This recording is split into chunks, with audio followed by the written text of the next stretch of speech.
Good morning, sir. Good morning.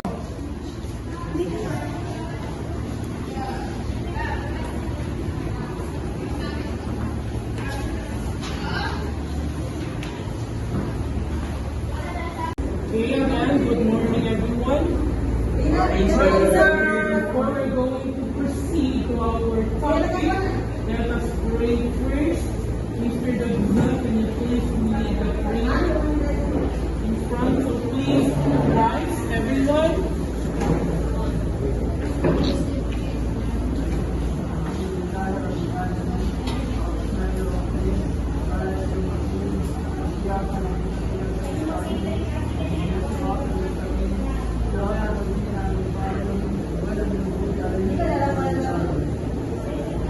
Thank you, Mr. Dagzal. So please proceed.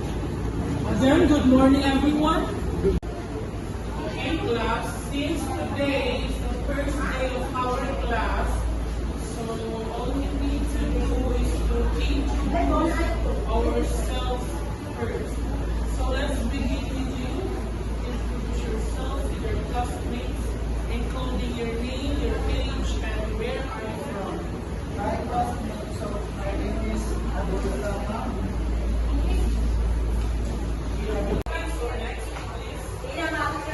So, good morning, classmates. I am Dr. Tupi.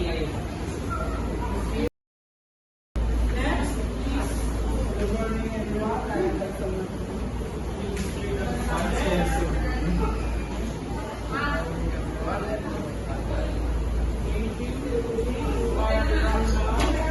So, by the way, class, my name is Awaki Kami. So you can call me Teacher Nafi. So now, since it is the first day of our class, let's begin with our topic, which is the Mathematics 1, which is in our grade 1 also. So our topic is about addition. So can everyone say on what is addition in your own words? Anyone in the class? Yes, Mr. Dobson.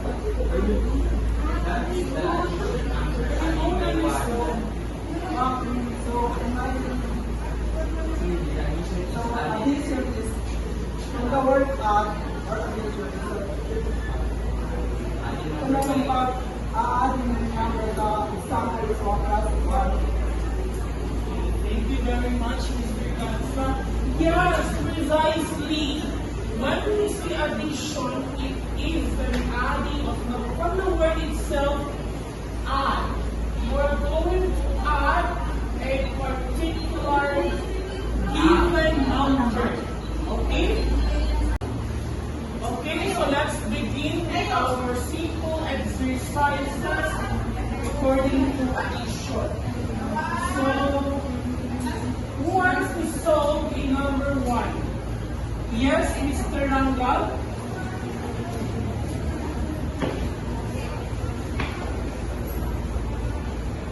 Okay. Very good. Mr. Rangal, that's the correct answer. So again, 1 plus 2 equals 3. Okay, number 2, problem. Who wants to answer? Yes, Mr. Dobson. Okay, very good. Give a round of applause. When you add 2 plus 2, the result will be 4. 4. So this is correct. Again, another one. 1 plus 5. Yes, Mr. Ayunan?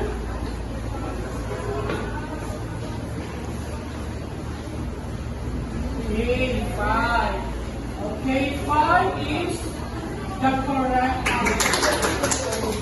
Again, 1 plus 4 equals 5. Okay, the last problem, we have 5 plus 1. Yes, Mr. Ulama?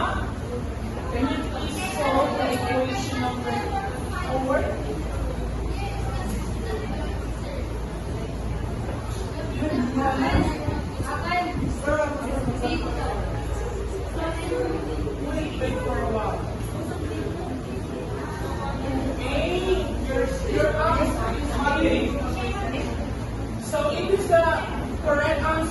Wrong! Wrong, Mr. Lama. Because when you add 5 plus 1, the answer will be C. Precisely. The answer is C. So next time, you need to focus. You need to be aware of what you're doing. What topic is it? Okay?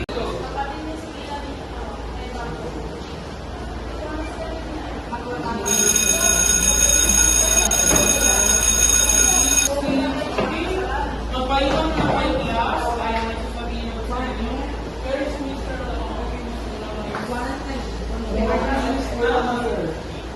So class, nakita ko naman ang gagawa ninyo kanina, which is, pinagtawanan nyo yung classmates nyo kanina. So, kaya ko yung pinaiwan ngayon is as advice or reminders to yung class. So, yung situation ninyo ka-class is a special care, special needs na kailangan natin bigyan ng pansin, which is instead, yes, Mr. Raymond? Ano po yung disability niya, teacher? Ang disability po ni yung classmate niya si Mr. Lama is what we call the dyscalculia. Ano po yung dyscalculia? Okay.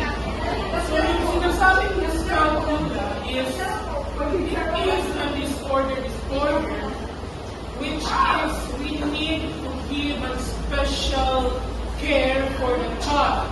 So instead na i-blame natin yung kaklase ninyo, you must inspire him, include him in our class because ang eskwela natin promotes the inclusivity or inclusive education, which is everyone is included here in our institution, whether with or without disabilities or disorders, they are included and also they are exclusive, not exclusive, but instead of including them, you must respect also your classmate.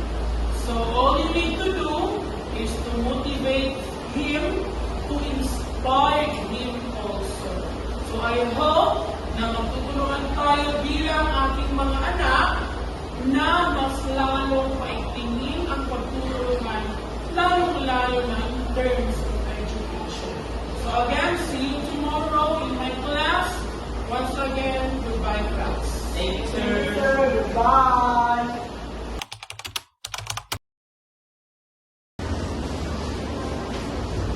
Morning, sir. Good morning. Morning, sir. Yes, good morning. So please be seated.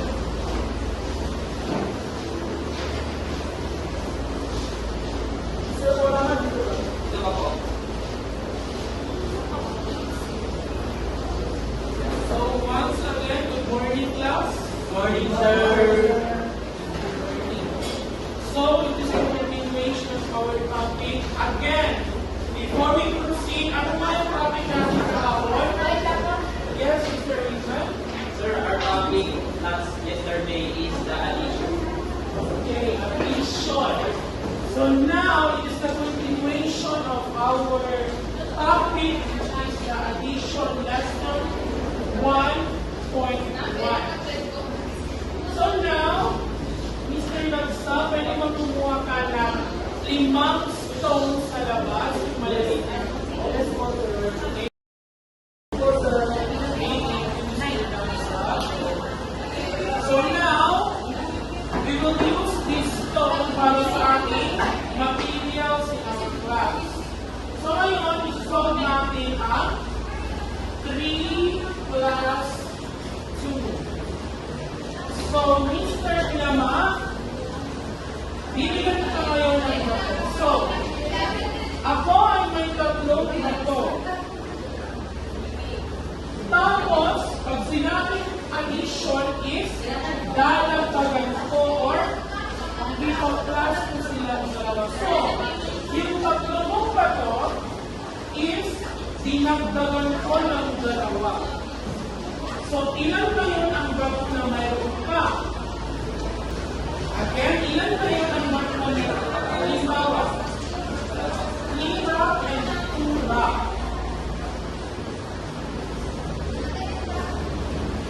Okay, very good.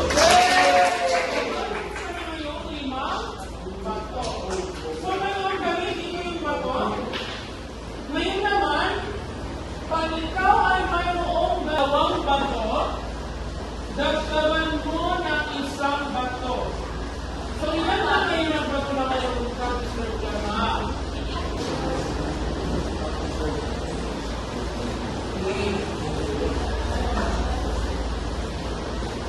Okay, tama! Bato. So now, class, i-apply naman natin yung object or shape. So, anong shape ito? Okay, very good class. It is a triangle. So, kapag ako ay may isang triangle, class, o dinagdagan ko ng 3 triangle. So, ilan na ngayon ang triangles natin? Yes, Sir, sir. 8 triangles. Okay, very good.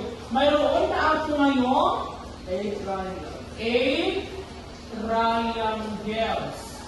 So, for Mr. Ulaman, pag ako ay may 5 bilog,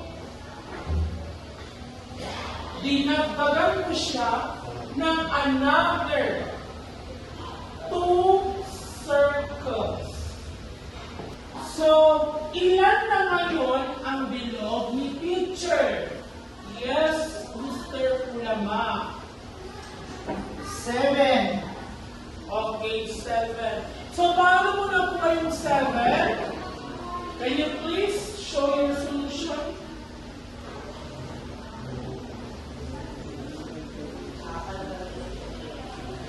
Sige nga, ipakita mo sa akin kung paano.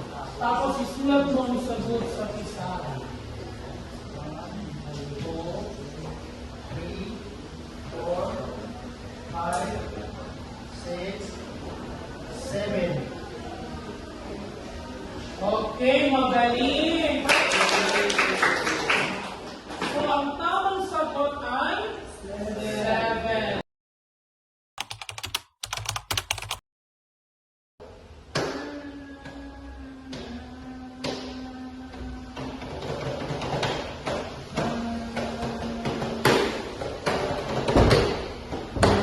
Good morning, Mr. Yaman. Good morning, sir.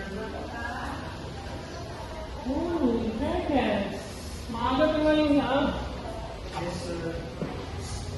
Good morning. Good morning, sir. Good morning. Good morning. So now, once again, good morning, everyone. Good morning, sir. Okay, good morning. So today, again, it is a Mathematics 1. It is the continuation of our topic. Ano nga yung topic natin? Addition. Okay, addition. So now, we are going to apply it on singing. So everyone, please stand. So, kakanta tayo ngayon ng Chikadeng, Chikadeng. Chikadeng, Chikadeng, 1, 2, 3, go! Chikadeng, chikadeng, palipad, lilipad. Chikadeng, chikadeng, palipad, lilipad. May 2 ibon, dumako sa sanga.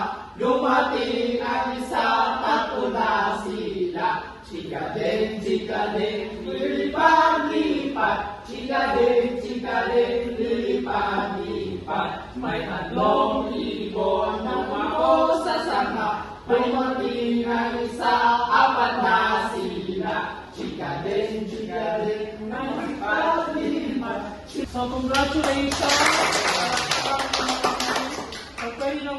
Thank you, sir. Thank you. So, announcement. Next month ay magkakaroon tayo ng singing contest. So, kailangan dito sa section natin is mayroong isang representative na magre-represent ang ating section para sa singing contest na gaganapin sa buwan ng Disyembre. So, sino sa inyo ang sa tingin nyo na pwede natin ipanlaban sa ibang mga seksyon? Siguro na. Mr. Ulama. Yes, actually, pagdating ko kanina, siya yung pinakamaaga ngayon sa klase, palakpakan natin. Also, nadatnan ko siya na kumakanta kanina, then mayroon siyang talent or skills na singing. So, si Mr. Ulama na ipanglalaban natin sa ating paparating na patimpalak sa susunod na buwan, ang singing contest. So, siya na ang ating tatanghalin bilang representatibo ng ating seksyon. So, palakpakan natin muna si Mr. Ulama. Abang lamang nagtatapos ng aming role play na pinamagatang Discalcula, na kung saan ang estudyanteng si Mr. Ulama ay naging popular singer pagdating ng araw dahil sa kanyang talento na singing. Hanggang sa muli, maraming salamat sa inyong pagsubaybay. Maraming salamat po.